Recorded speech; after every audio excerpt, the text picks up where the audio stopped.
Assalamualaikum warahmatullahi wabarakatuh. Pertama-tama saya ucapkan terima kasih kepada Bapak Ibu guru semuanya yang sudah menyempatkan waktunya untuk mengikuti kegiatan dari saya, yaitu diseminasi budaya positif untuk mendukung kegiatan saya dalam CGP Angkatan 11 Kabupaten Pringsewu. Sebelumnya juga saya mohon maaf karena dengan ini Bapak Ibu meninggalkan kelasnya masing-masing. Jadi di sini saya akan menyampaikan bahwa di sini untuk kegiatan modul 1.4 CGP dituntut untuk mengikuti mengadakan diseminasi budaya positif. Baik Bapak Ibu, untuk di sini kita sebagai lembaga sekolah sering kita mungkin pernah melakukan tentang budaya positif baik di kelas ataupun di sekolah kita ini yang sudah mempraktekkan di kelasnya masing-masing. Budaya positif di sini banyak Bapak Ibu yang akan kita bahas.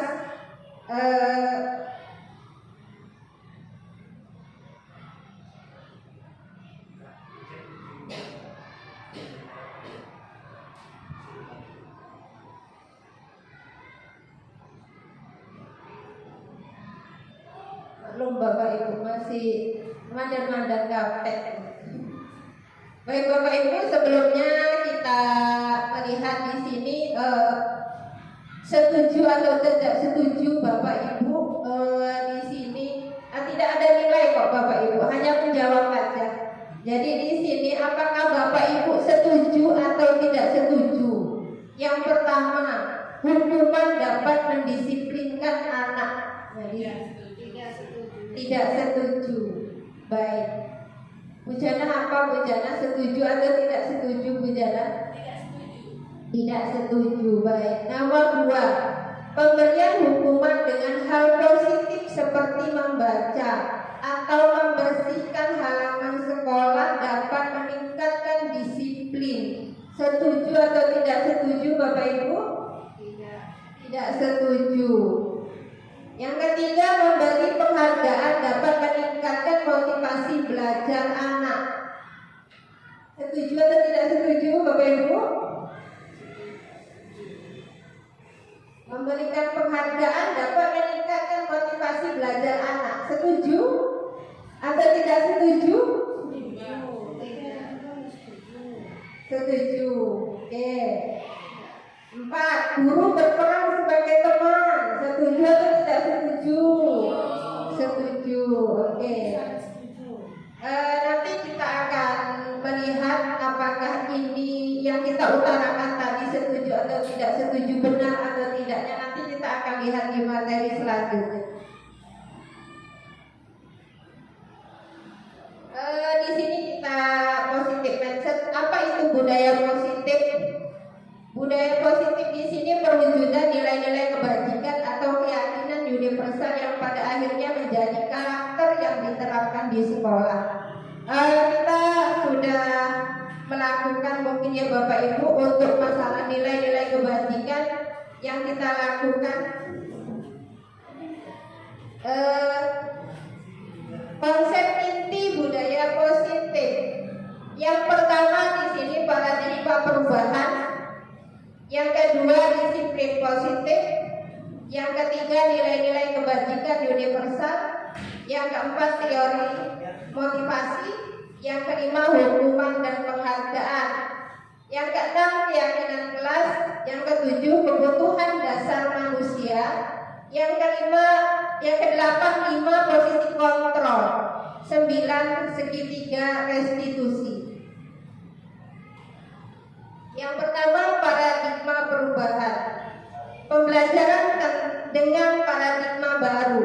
Pembelajaran dengan paradigma baru dirancang berdasarkan prinsip pembelajaran yang terdiferensiasi sehingga setiap siswa belajar sesuai dengan kebutuhan dari tahap perkembangannya untuk mewujudkan profil pelajar Pancasila.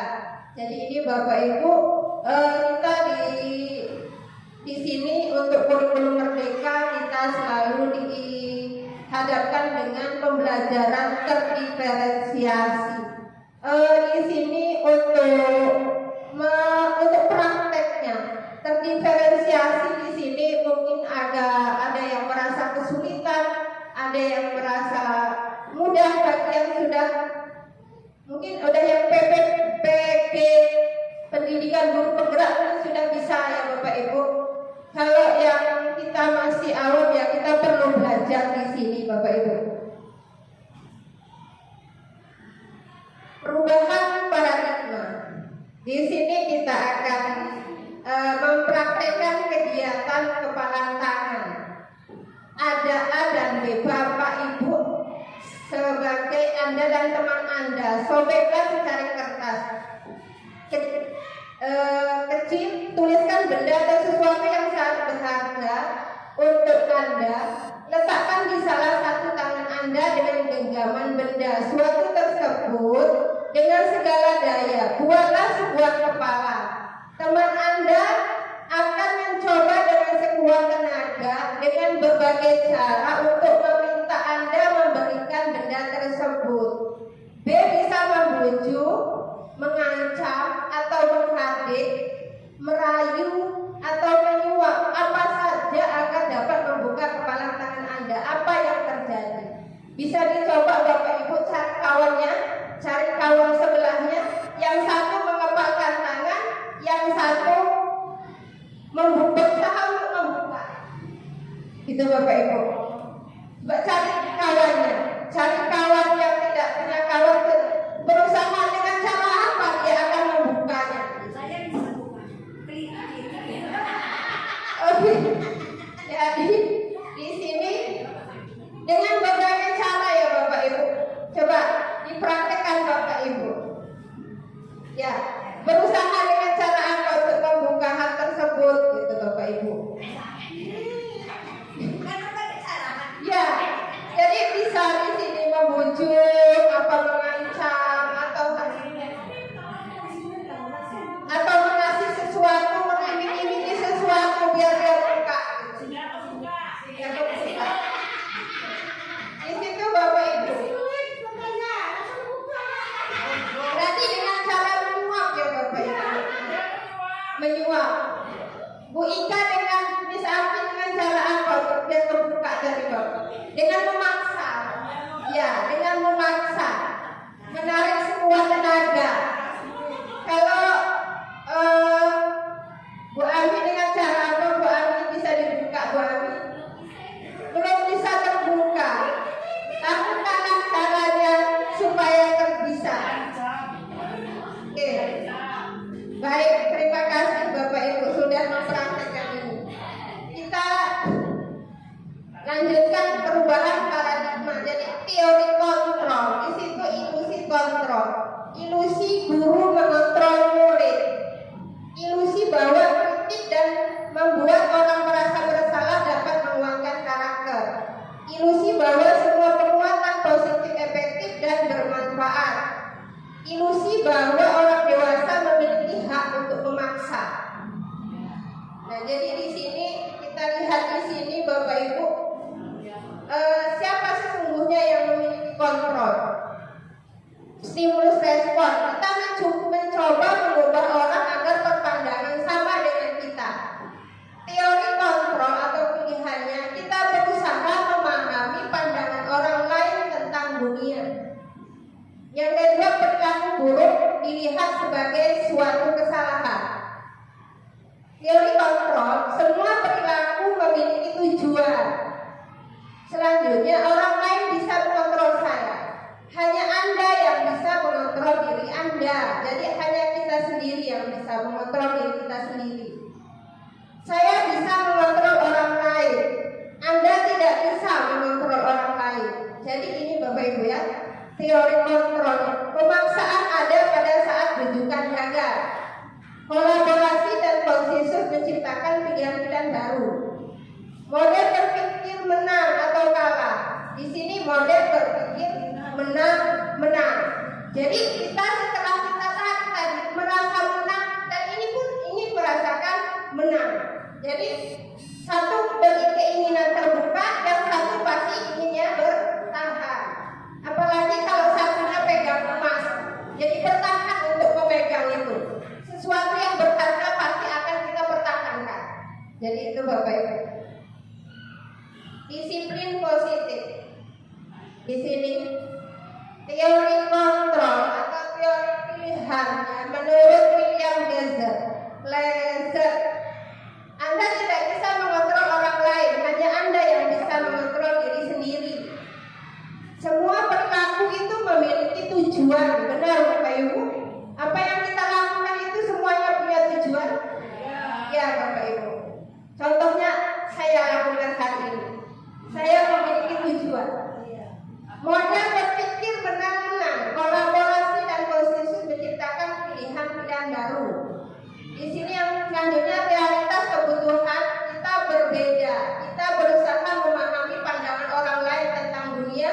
Setiap orang memiliki gambaran yang berbeda. Jadi di sini akan diturunkan makna disiplin belajar kontrol diri dengan menggali potensi kita agar tercapai tujuan mulia, yaitu sesuatu menjadi seseorang yang kita inginkan berdasarkan nilai-nilai yang kita hargai. Semua perilaku memiliki tujuan.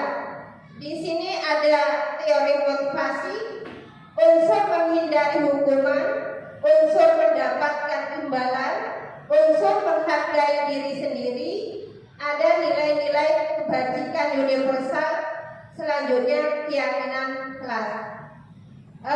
Model berpikir menang-menang di sini 5 posisi kontrol, 1 penghukum, pembuat rasa bersalah. Ada teman, ada sebagai pemantau, ada juga sebagai manajer. Segitiga restitusi, tahapannya menstabilkan identitas, validasi tindakan yang salah, terus menanyakan keyakinan.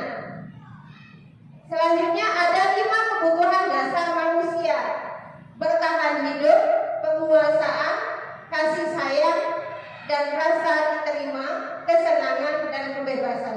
Kita akan bahas apakah makna disiplin.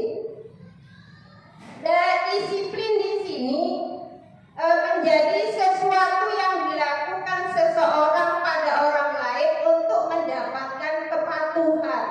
Kecenderungan umum adalah menghubungkan kata disiplin dengan ketidaknyamanan, bukan dengan yang apa kita hargai atau pencapaian suatu tujuan mulia. Kita identik dengan disiplin di sini Bapak Ibu tentang patuhnya anak pada peraturan. Kan Bapak Ibu dalam pikiran kita, kalau salah disiplin ya contohnya datang tepat waktu, itu kan ya Bapak Ibu.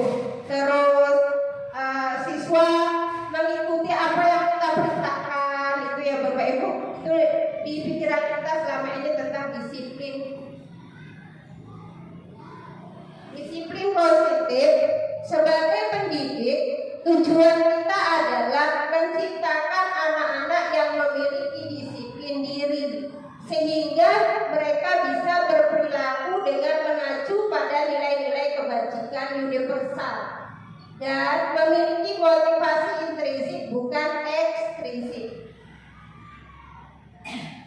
Nilai-nilai kebajikan.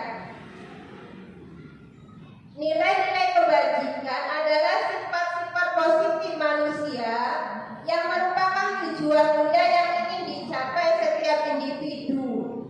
Nilai-nilai tersebut bersifat universal dan lintas bahasa, suku, bangsa, agama maupun latar belakang. Setiap perilaku perbuatan memiliki suatu tujuan. Benar ya Bapak Ibu ya? Dengan menaikkan nilai kebajikan yang diyakini seseorang, maka motivasi intrinsiknya akan terbangun, sehingga menggerakkan motivasi dari dalam untuk dapat mencapai tujuan mulia yang diinginkan. Selanjutnya nilai-nilai kebajikan yang ingin dicapai oleh setiap anak Indonesia kita kenal dengan profil pelajar Pancasila. Ada beriman bertakwa kepada Tuhan Yang Maha Esa dan berakhlak mulia, mandiri, bernalar kritis, berkebinekaan global, bergotong royong dan kreatif. Tentunya Bapak Ibu sudah hafal semua tentang profil pelajar Pancasila. Teori motivasi perilaku manusia. Di sini Bapak Ibu, yang pertama untuk menghindari ketidaknyamanan dan hukuman. Anak-anak kita yang kita praktekkan selama ini, dia tidak datang terlambat karena beranggapan supaya tidak dihukum. Apalagi kalau wali kelasnya atau guru-guru mapel yang mengajarnya sudah mengingatkan dari jauh-jauh hari atau sebelum memulai pembelajaran di awal kita ajaran baru, apabila datang terlambat akan dihukum membersihkan WC misalnya. Nah, jadi dia otomatis dari rumah berpikir, saya tidak boleh terlambat karena saya tidak mau dihukum membersihkan WC. Karena itu kan Bapak Ibu, ini yang pertama. Yang kedua, untuk mendapatkan imbalan dari orang lain. Contohnya, misalnya kelas 4A, guru wali kelasnya berkata seperti ini. Apabila yang presentasinya yang terbaik akan diberikan hadiah, misalnya hadiahnya buku 5 dus mungkin. Nah, pasti anak-anak itu akan berlomba-lomba dalam presentasinya berusaha yang terbaik. Pasti berusaha itu. Karena apa? Karena dia akan mendapatkan imbalan. Itu ya Bapak Ibu. Yang ketiga, menghargai diri sendiri. Nah, ini kayaknya untuk praktek kita, jangankan kita mempraktekkan dengan anak-anak ya Bapak Ibu, kesadaran diri sendiri itu sangat susah sekali. Apalagi kalau saya tidak datang terlambat hanya karena dirinya, karena merasa kewajibannya. Kadang-kadang kita contoh aja ya, guru. Mungkin dari saya pun seperti itu, nggak tahu dengan mungkin ada yang lain berpikir seperti itu. Terus misalnya di sekolah kita tahu kalau kepala sekolah kita hari ini tidak berangkat. Nah, di sini apakah kita bisa mengatur emosi diri kita bahwa diri kita itu saya mau datang mau tidak kepala sekolah saya tetap datang jam 7 pagi. Itu kan kesadaran ya Bapak Ibu. Tapi kalau kadang-kadang kita kepala sekolahnya datangnya ini nggak datang hari ini, jam bukan hari ini bukan jam saya di kelasnya. Nanti aja lah berangkatnya, seperti itu. Berarti kan belum menghargai diri sendiri, belum menyadari itu kewajiban kita bahwa dari jam 7.15 sampai jam 12.05 itu kewajiban kita. Barulah kita menyadari itu.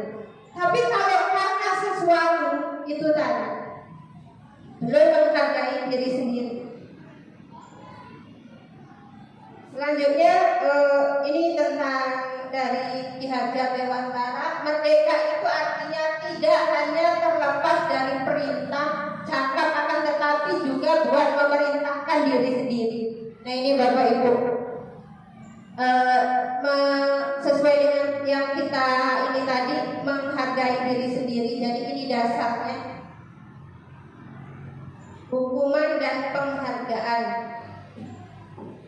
Dihukum oleh penghargaan. Nah di sini pengaruh jangka pendek dan jangka panjang. Bahwa penghargaan itu berlaku sama dengan hukuman. Betul, setuju atau tidak Bapak Ibu? Penghargaan itu sama tidak dengan hukuman? Berbeda ya? Oke. Jadi intinya dalam arti meminta membujuk seseorang dengan hadiah atau memberikan hukuman, tapi untuk di sini anak itu motivasinya pasti ada dua, itu berarti sama nggak Bapak Ibu? Motivasi yang akan dia lakukan itu sama atau tidak? Sama Bapak Ibu. Jadi ada karena sesuatu bisa menghargai diri sendiri. Jadi dia melakukan termotivasi melakukan suatu kebaikan itu sama hukuman dengan penghargaan. Jadi kan intinya karena sesuatu, Bapak Ibu ya. Ya. Jadi itu tadi penghargaan diantaranya menurunkan kualitas, penghargaan mematikan kreativitas, penghargaan mengurangi motivasi intrinsik. Bentuk program kebajikan: beri pengakuan secara khusus, beri pengakuan secara pribadi, beri pengakuan kepada semua murid, beri pengakuan secara konsisten dan fokus pada proses. Jadi ini bentuknya, Bu. Contoh pengakuan atau apresiasi kebajikan: pembuka nilai kebajikan, situasi. Kemarin saya perhatikan, itu kalau pembuka, nilai kebajikannya rasa empatimu besar sekali. Situasi pada saat menolong murid baru di kelas kita. Yang kedua, saya menghargai, berarti nilai kebajikannya adalah kepedulian pada saat membantu teman-temanmu di tugas kelompok. Terus terima kasih, nilai kebajikannya rasa tanggung jawab. Situasinya pada saat kamu memungut kertas-kertas yang berserakan di lantai. Ini contoh, Bapak Ibu. Tindakan guru. Dan di sini Bapak Ibu kita akan lihat perbedaan hukuman dengan konsekuensi. Yang pertama, mencatat 100 kali di dalam buku kalimat saya tidak akan terlambat lagi karena terlambat ke sekolah. Hukuman apa konsekuensi Bapak Ibu? Hukuman. Lari mengelilingi lapangan basket 2 kali karena terlambat hari di sekolah. Hukuman. Murid diminta untuk push up 15 kali karena tidak menggunakan masker ke sekolah. Hukuman. Mengganti kertas tugas teman yang telah dicoret-coret. Konsekuensi. Membersihkan tumpahan air di meja tulis karena tersenggol pada saat belajar. Konsekuensi. Murid disuruh untuk mengenakan sepatu seharian di sekolah karena tidak mengenakan sepatu hitam. Apa? Hukuman. Lari mengelilingi lapangan basket 2 kali karena terlambat 10 menit untuk pelajaran PJOK. Konsekuensi. Oke. Tadi berarti nomor 1 hukuman, konsekuensi, hukuman, konsekuensi. Baik, kita lihat di sini.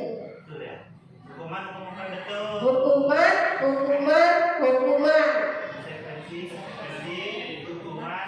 Konsekuensi. Berarti sudah kita semua, tepuk tangan untuk kita semua, Bapak Ibu.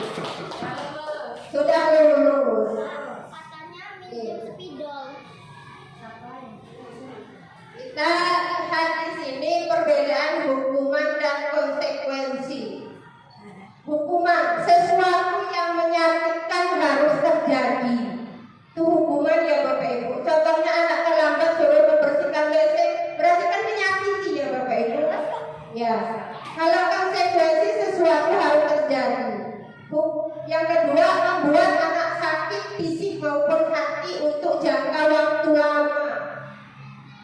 Pernah mungkin kita punya pengalaman Bapak Ibu waktu SD atau SMP ataupun SMA, mungkin pernah mengalami ini, hukuman dari guru. Kalau saya pernah Bapak Ibu merasakan ini karena sekolah saya waktu SD itu bersebelahan dengan kali besar.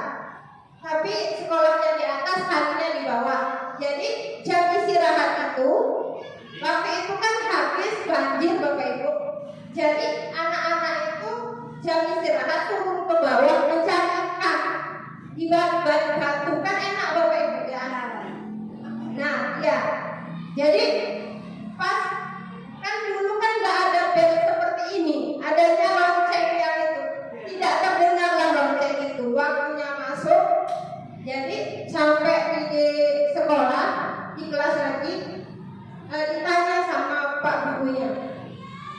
Jadi zaman dulu itu dihukumnya Bapak Ibu, jadi saya masih ingat sampai sekarang, pakai rotan sebesar jempol kaki.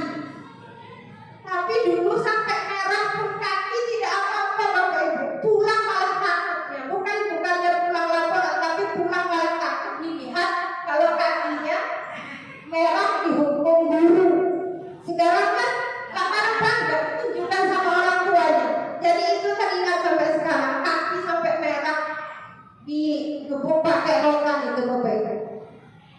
Ya merasa sih ingat sampai sekarang. Jadi memang membuat sakit, anak sakit. Anak membenci kedisiplinan. Ya enggak Bapak Ibu? Jadinya seperti itu. Terus adanya paksaan, mendorong anak menyakiti diri sendiri, konsep diri yang buruk. Anak belajar untuk menyembunyikan kesalahan. Terus ada marah, rasa bersalah, dipermalukan, merasa tak dihargai. Ini kalau hukuman Bapak Ibu. Padahal anak itu, jangankan anak sekolah, anak kita sendiri, kalau biasanya dihukum, jadi kalau dia melakukan kesalahan ditanya, iya gitu ya. Padahal dia menyembunyikan kesalahan yang dilakukan. Konsekuensi di sini membuat anak merasa tidak nyaman dalam jangka waktu pendek. Anak menghargai disiplin, stimulus tanggapan, mendorong anak agar mudah menyesuaikan diri. Konsep diri yang baik, anak belajar untuk mematuhi peraturan, kehilangan hak, dibuat tidak nyaman, diasingkan untuk sementara. Ini Bapak Ibu untuk perbedaan hukuman dan konsekuensi. Selanjutnya restitusi. Restitusi proses menciptakan kondisi baik murid untuk memperbaiki kesalahan mereka sehingga mereka bisa kembali pada kelompok mereka dengan karakter yang lebih kuat. Restitusi juga merupakan proses kolaboratif yang mengajarkan murid untuk mencari solusi untuk masalah mereka dan membantu murid berpikir tentang orang seperti apa yang mereka inginkan, menjadi tujuan kuliah dan bagaimana mereka harus memperlakukan orang lain.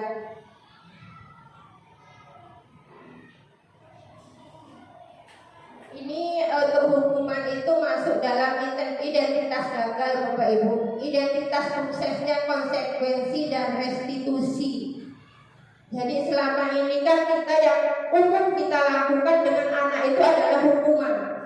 Padahal anak kita ya mungkin yang melakukan itu lagi. Contoh anak Bu Susi kemarin, Iqbal. Berarti yang diinginkan kamu lagi. Pasti kita seperti itu ya Bapak Ibu. Anak kita di kelas itu kadang kita tuh susah menahan emosi. Mungkin ada anak yang mengadu di dalam kantor, kita masih istirahat, masih enak, masih santai gitu, atau masih minum, atau masih makan saat jam istirahat. Ada anak yang ngadu, ada anak seperti ini ngambil duitku atau apa. Pasti kita kayaknya mau jawab gitu enak, gergetan gitu ya Bapak Ibu.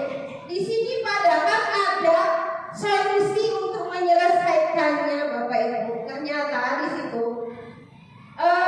saya juga ya semenjak was ini baru tahu tentang restitusi dan konsekuensi ini. Bukan tidak semata-mata dengan hukuman. Itu Bapak Ibu.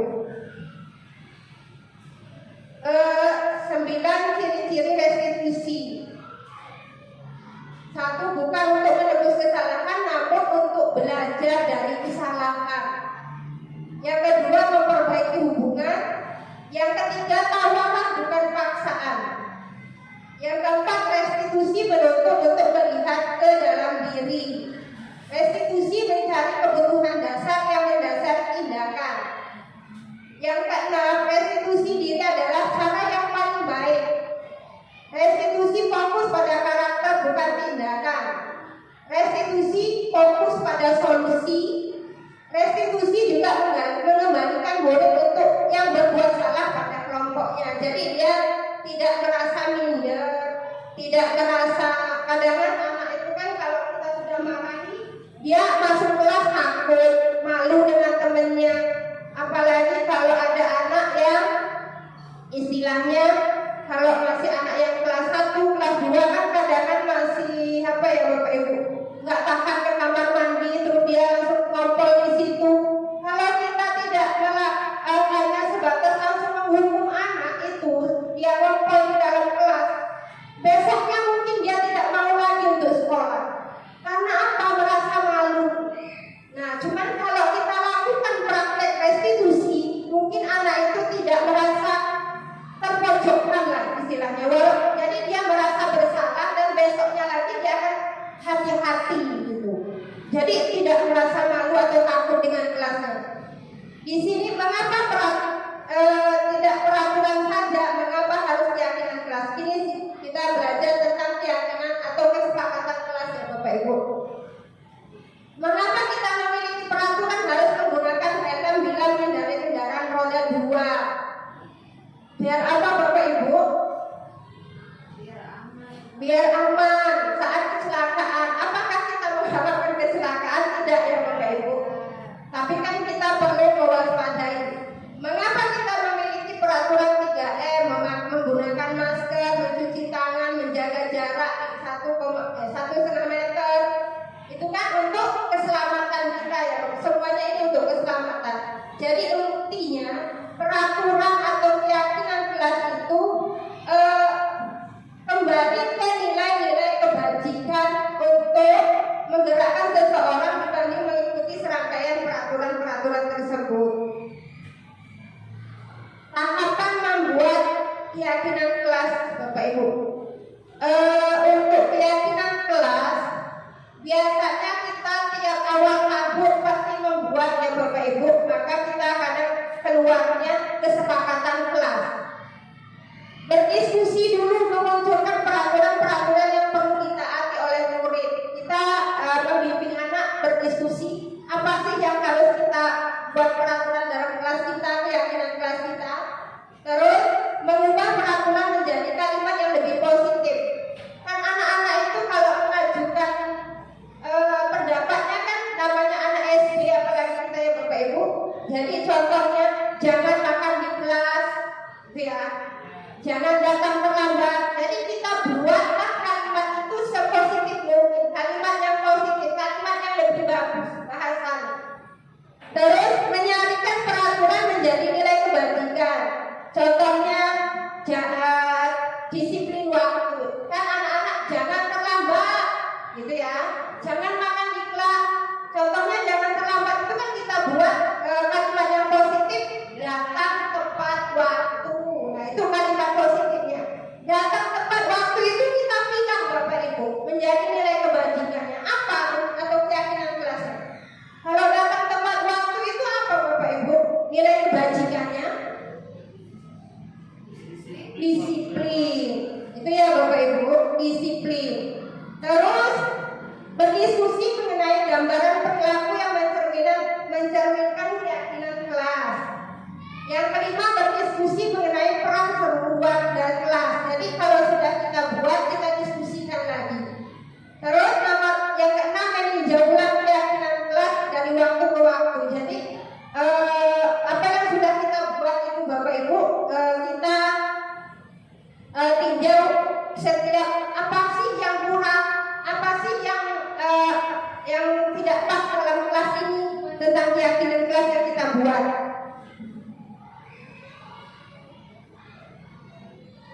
Nah di sini peraturan dan keyakinan kelas. Kita lihat Bapak Ibu, selalu kembalikan buku ke tempatnya. Keyakinan kelasnya apa Bapak Ibu?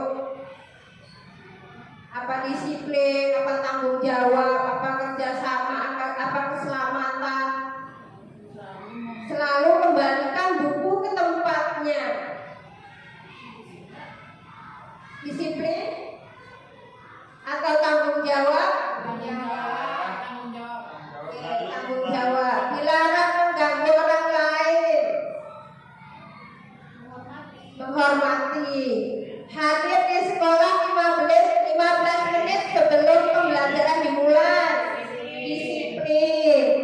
dilarang melakukan kekerasan, menghormati, dilarang menggunakan narkoba, mematuhi, keselamatan, bisa ya, atau kesehatan, bisa ya, bergantian atau menunggu giliran, antrilah, antri, menghargai, gunakan masker, kesehatan, jangan berlari di kelas atau koridor, keselamatan. Oke, sekarang kita lihat ya Bapak Ibu. Nah, tanggung jawab, menghormati orang lain, berkomitmen, keselamatan, menghormati orang lain. Jadi keyakinan kelas itu seperti ini Bapak Ibu, membuatnya yang telah kita buat tadi. Kita tentukan keyakinan kelasnya seperti ini. Kebutuhan dasar manusia. Kebutuhan dasar manusia itu ini di sini Bapak Ibu, kasih sayang dan rasa diterima. Ini mungkin kebutuhan anak-anak kita tuh Bapak Ibu ya. Penguasaan, kebebasan, kesenangan, bertahan hidup. Jadi ini Bapak Ibu kebutuhan dasar manusia. 5 posisi kontrol. Ada 5 posisi kontrol Bapak Ibu untuk guru.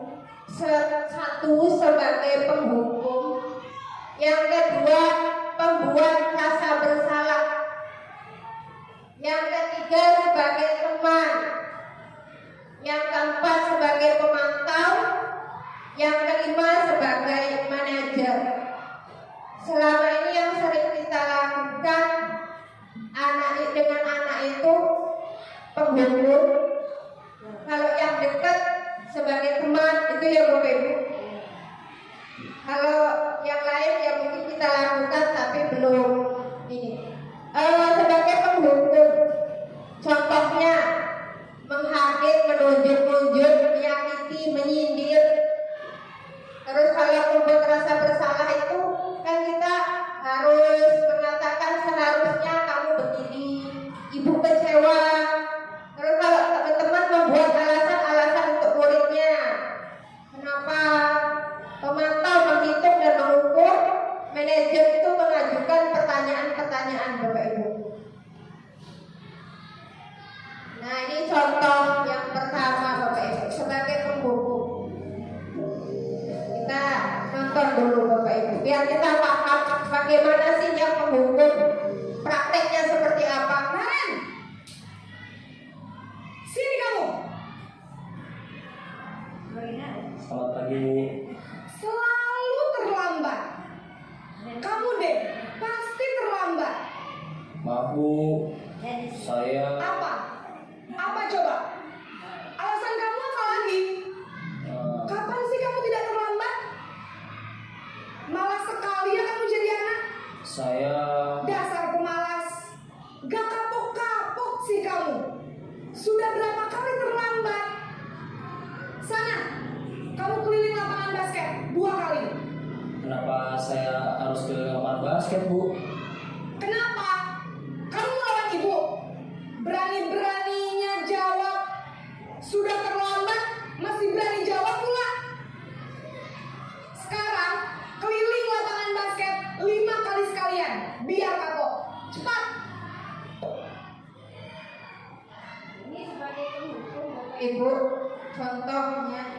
Yang selanjutnya sebagai pembuat rasa bersalah.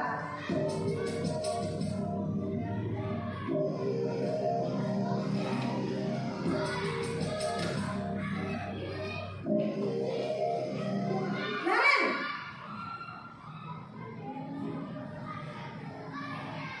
Selamat pagi Bu.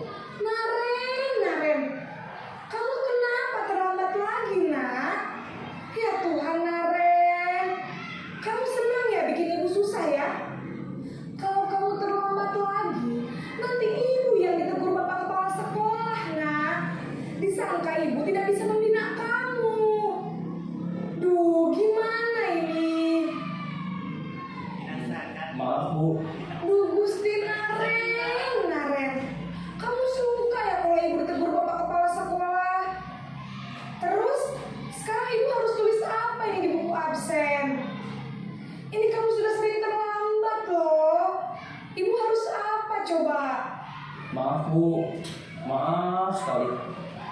Ya sudah, lain kali jangan bikin ibu susah lagi ya nak ya. Ibu tidak akan kuat lagi kalau kamu begini terus. Bisa jantungan kalau ibu tegur bapak kepala sekolah. Sana cepat ke kelas. Maaf ya Bu, maaf sekali. Ini Bapak Ibu lebih halus mana Bapak Ibu antara dari hubungan dengan pembuat merasa bersalah. Nggak ada halus halusnya ya. Sekarang sebagai teman, posisi sebagai teman. Seperti apa sih kita harusnya dengan teman?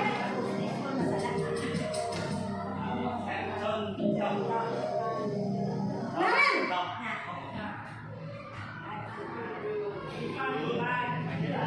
Selamat pagi Bu.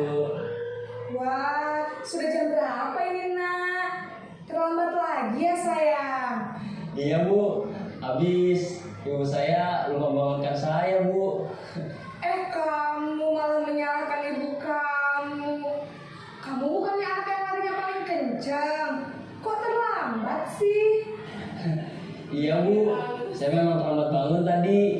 Jadi biarpun saya lari kencang, tetap gak kekejar Bu. Ya sudah sana. Nanti lain kali larinya lebih kencang lagi ya. Biar gak terlambat lagi. Bikin seneng ibu. Demi ibu. Bisa kan? Bisa lah Bu. Ya sudah sana masuk kelas. Ibu beresin urusan absen kamu. Kamu ini ada-ada saja. Itu Dalam baru posisi tenang, guru berbicara dengan nada suara selanjutnya sebagai tahu.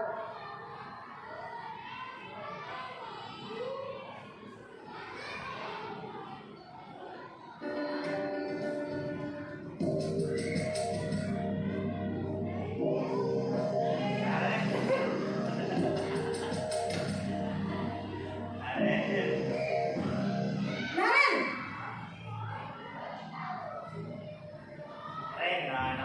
Selamat pagi Bu. Naren, apa peraturan sekolah kita tentang jam berapa kita harus masuk sekolah, nak? Kita harus di sekolah jam 7 Bu. Iya betul, sekarang sudah jam 7.20. Naren sudah tahu konsekuensinya jika terlambat hadir. Paham Bu, saya harus tinggal kelas pas jam istirahat selama 20 menit. Iya benar, konsekuensinya demikian. Jadi nanti jam 9.30 pas istirahat, kamu harus tinggal di kelas, kerjakan tugas tambahan untuk ketertinggalan kamu, ya.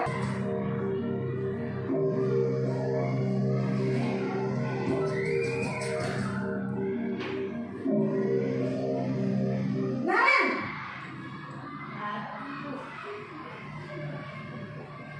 Selamat pagi Bu. selamat pagi Naren. Maaf Bu, saya terlambat. Iya, sekolah masuknya jam 7, sekarang sudah jam 7.20. Jadi, apakah Naren meyakini prinsip saling menghormati tersebut? Iya Bu, saya meyakininya. Apakah Naren bersedia memperbaiki masalah keterlambatan ini? Bersedia Bu. Bagaimana kamu akan memperbaiki masalah keterlambatan ini? Saya akan coba untuk tidak lupa menyetel alarm saya Bu. Baik, kalau Naren lupa menyetel alarm di rumah, ada orang yang kira-kira bisa bantu mengingatkan tidak? Ada Bu, kata saya, Kak Emma. Ada lagi selain Kak Emma? Selain Kak Emma, ada ibu saya. Baik, jadi yang mengingatkan Naren adalah Kak Emma dan ibu kamu ya? Berdiskusi, kita ajak anak itu untuk menemukan solusi masalah yang dihadapi.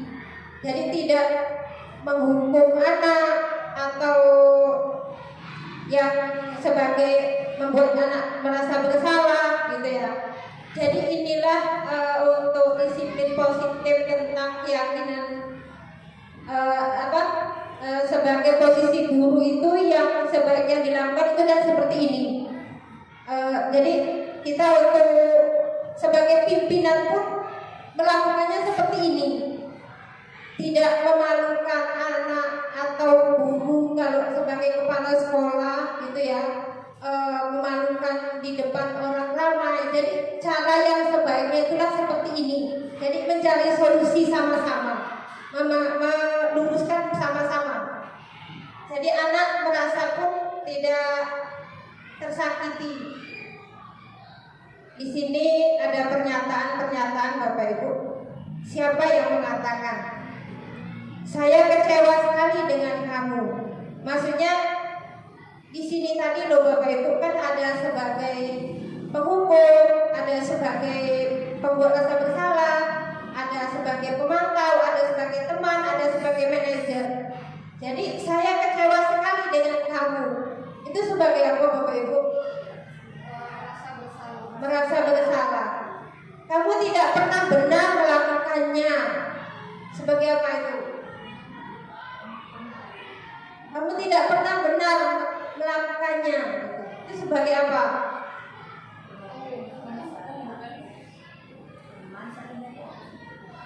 Sebagai pemantau, sebagai pembuat rasa bersalah, apa sebagai manajer? Pemantau. Ayolah lakukan demi ibu. Sebagai teman. Apakah kamu mau mendapatkan stiker bintang hari ini? Itu sebagai apa? Pemantau. Bagaimana kamu bisa menyelesaikan ini? Manajer.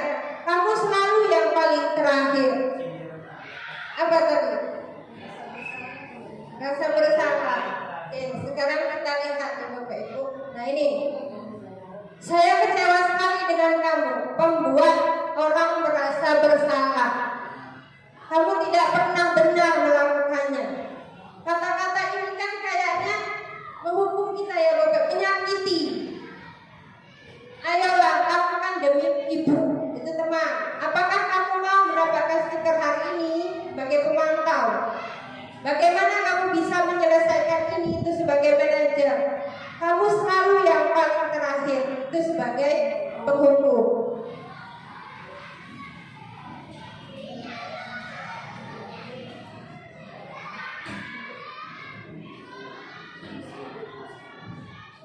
Segitiga restitusi.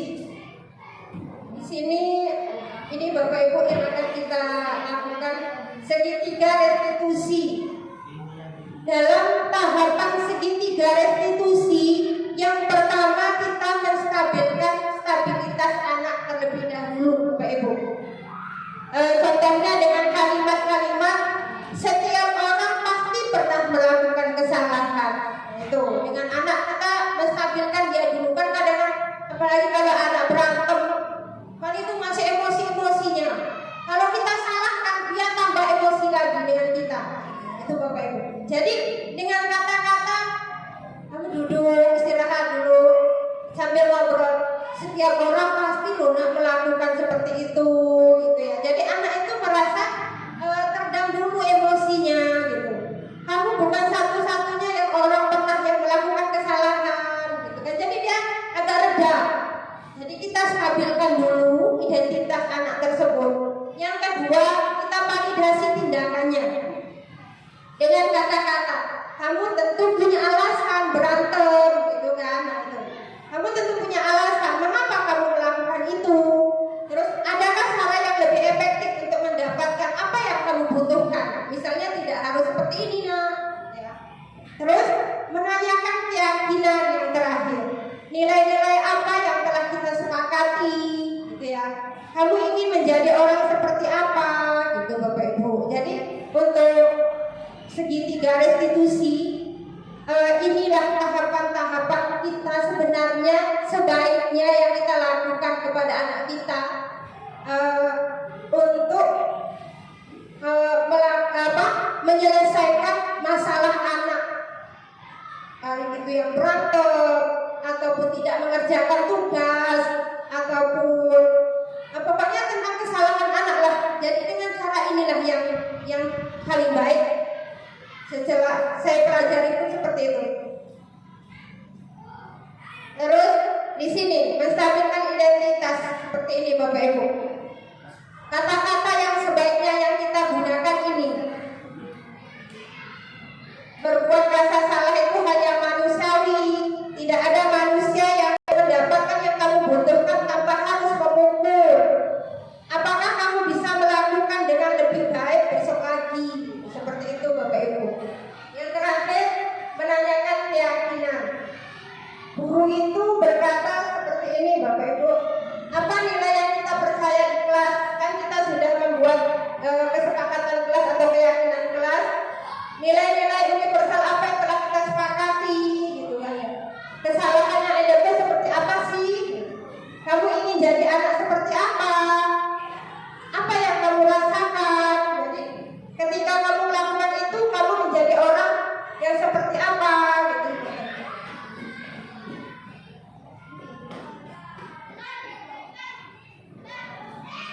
Refleksi hal setelah kita mempelajari ini tentang budaya positif Bapak Ibu, mungkin ada sedikit yang nyantol ya Bapak Ibu dari yang saya jabarkan di sini.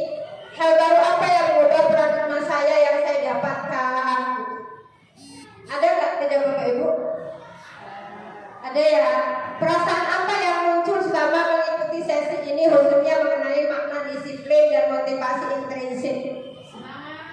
Semangat. Mudah-mudahan kita setelah mengikuti sesi ini pun kita akan mengikuti alur yang sudah dicanangkan oleh Kemdikbud ya Bapak Ibu untuk mensukseskan Merdeka Belajar dengan asas profil pelajar Pancasila. Peran amal seperti apakah yang saya telah lakukan selama mengikuti modul ini? Saya akan menjadi amal yang seperti apa setelah mengikuti modul ini? Mungkin yang kita pelajari tadi seperti 5 posisi kontrol tadi Bapak Ibu, untuk menerapkan salah satu yang terbaik dari 5 posisi kontrol. Nah, kita lihat video contoh dari segitiga restitusi.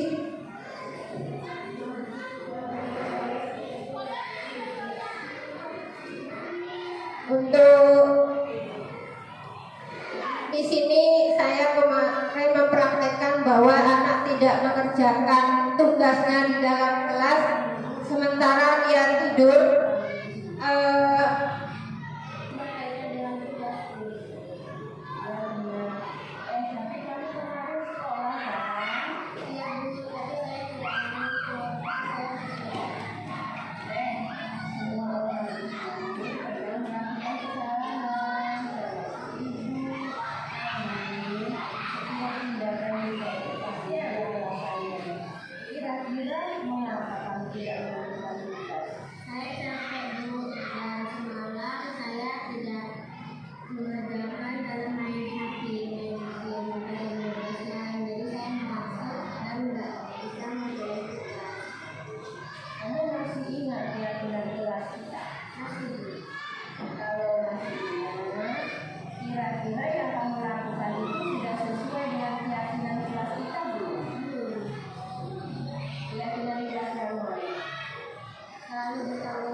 Itu tadi Bapak Ibu sebagai bagian kecil contoh ya, mungkin itu juga juga masih belajar Bapak Ibu, contoh restitusi, segitiga restitusi. Jadi dalam kehidupan sehari-hari, dalam kita melaksanakan tugas kita di kelas, ini ternyata apa yang sudah saya lakukan selama ini, sekian tahun saya mengajar, baru inilah saya memahami tentang cara mengatasi anak yang bermasalah. Jadi anak itu memang punya alasan, punya bisa memecahkan masalahnya sendiri, bisa mencari solusi bersama-sama.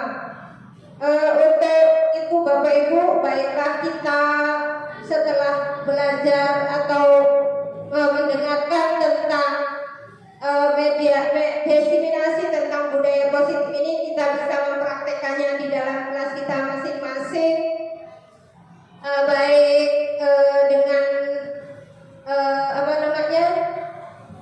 sebagai 5 posisi kontrol, ada segitiga restitusi, dan kita memahami 5 kebutuhan dasar manusia.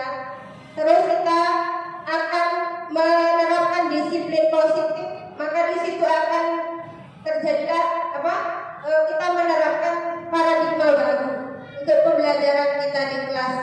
Semoga kita lebih baik lagi, dan untuk presentasi saya sudah sampai di sini.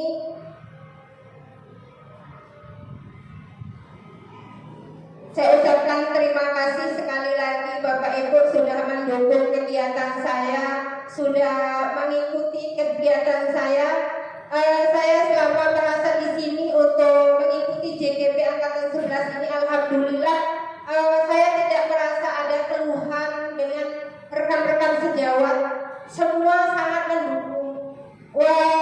Selain dari itu, kepala sekolah juga alhamdulillah sangat mendukung sekali, walaupun awalnya saya juga pesimis untuk mengikuti JGP ini, apakah saya mampu, apakah saya bisa untuk mengikuti ini, dan alhamdulillah sampai detik ini saya bisa mengikutinya dengan baik. Mudah-mudahan untuk selanjutnya, di modul-modul selanjutnya, saya dapat menjalankannya dengan lebih mudah lagi, lebih sukses lagi, sampai lulus sebagai guru penggerak. Mudah-mudahan juga saya bisa menerapkan dalam kehidupan sehari-hari.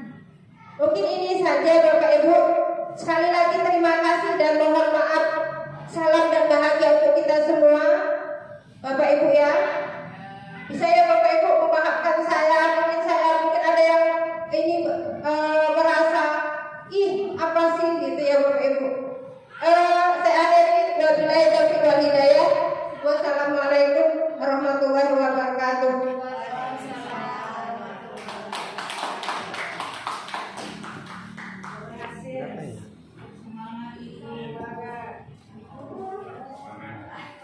Sebelas.